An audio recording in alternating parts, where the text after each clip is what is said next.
Now as Jacob went on his way, the angels of God met him. Jacob said when he saw them, "This is God's camp." So he named that place Mahanaim.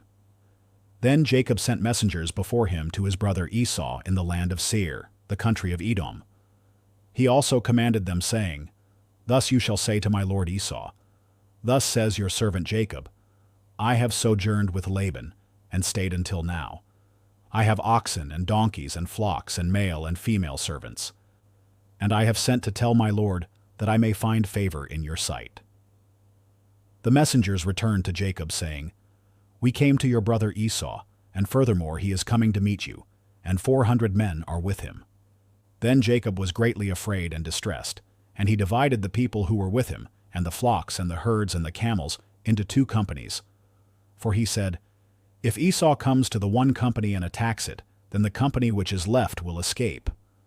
Jacob said, "O God of my father Abraham and God of my father Isaac, O Lord, who said to me, 'Return to your country and to your relatives, and I will prosper you,' I am unworthy of all the loving kindness and of all the faithfulness which you have shown to your servant. For with my staff only I crossed this Jordan, and now I have become 2 companies.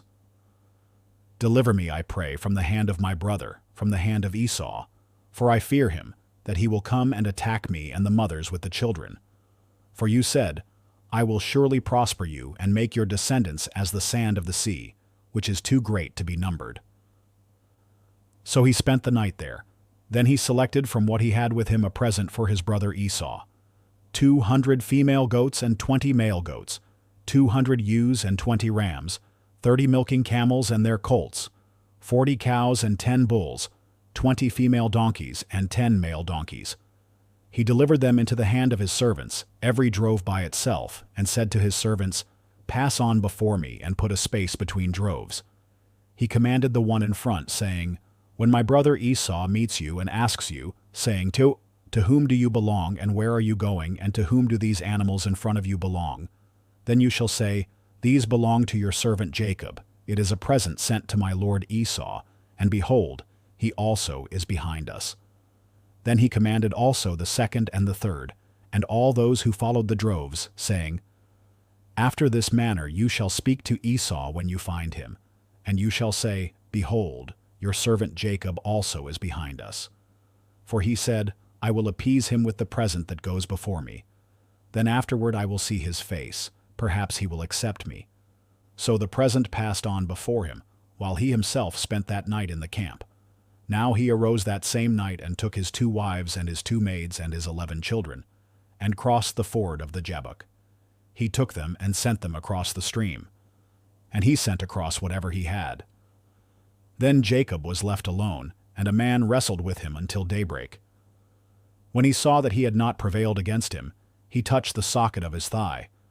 So the socket of Jacob's thigh was dislocated while he wrestled with him. Then he said, "Let me go, for the dawn is breaking." But he said, "I will not let you go unless you bless me." So he said to him, "What is your name?" And he said, "Jacob." He said, "Your name shall no longer be Jacob, but Israel, for you have striven with God and with men, and have prevailed." Then Jacob asked him and said, "Please tell me your name." But he said, "Why is it that you ask my name?" And he blessed him there.